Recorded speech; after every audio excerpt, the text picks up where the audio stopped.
If you read the statistics of the status of women in Islam, which was published on page number 66-67, it says that the Muslims in India, 4.31% did polygamous marriages.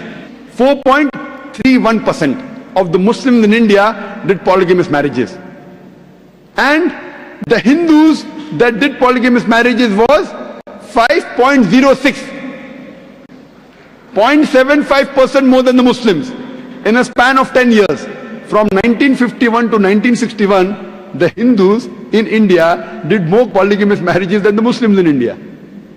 Though the Indian law says that the Hindus cannot marry more than one wife, the Muslims can marry. Though it's illegal, yet Hindus did 5.06% polygamous marriages, 0.75% more as compared to the Muslims. If it was allowed legally, I don't know how much percentage the Hindus would reach to.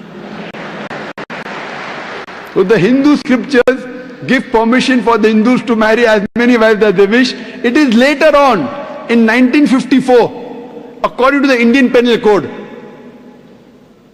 the Indian government put a restriction and passed a special marriage act known as Hindu Marriage Act.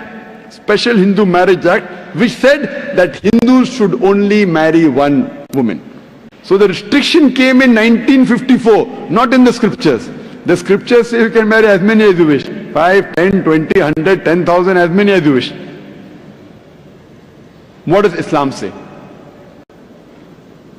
Allah says in the Quran, in Surah Nisa, chapter number 4, verse number 3, marry women of your choice in 2s, 3s or 4s. But if you can't do justice, marry only one. Quran says,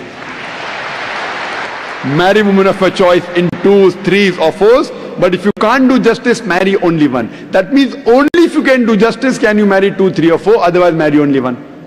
Quran also says in Surah Nisa chapter 4 verse 129, it is difficult to be just between your wives, but don't turn away from them altogether. Many people think it is compulsory in Islam that you should have 4 wives. It is not compulsory in Islam to have 4 wives. It is optional. Marrying more than one woman is optional in Islam. It is mubah. But if you marry more than one woman, and if you don't do justice, then you have a problem. So if you marry more than one woman, you should be able to do justice between them. Let us analyze what are the logical reasons why Islam permits a Muslim man to have more than one wife. By nature we know males and females are born in equal proportion. But in the pediatric age itself, you ask any medical doctor, he will tell you that medically the female sex is the stronger sex. The female child has more immunity than a male child. The female child can fight the germs and diseases much better than the male child. So in pediatric age itself, there are more deaths among the male children as compared to female children. So in the pediatric age itself, there are more females as compared to males. There are wars taking place. In the wars, there are more men who are being killed as compared to women. As life goes on, deaths take place due to accidents, due to alcoholism, due to drug addiction, due to disease. In all these cases, more males are dying as compared to females. And today's statistics tell us that the average span of a woman is much more than the average span of a man. Today there are more females in the world as compared to males.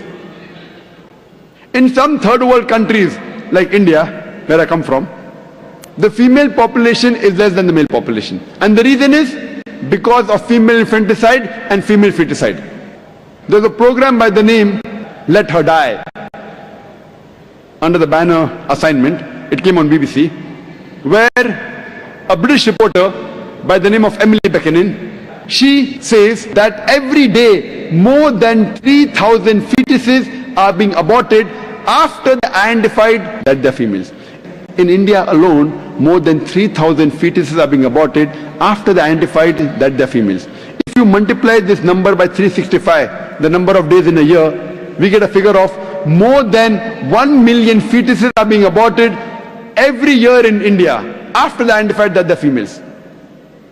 And according to the report of the government hospital of Tamil Nadu, out of 10 females born alive, 4 are put to death. If this evil practice of female infanticide and female feticide stops in India, even in India, in a few decades, the female population will outnumber the male population.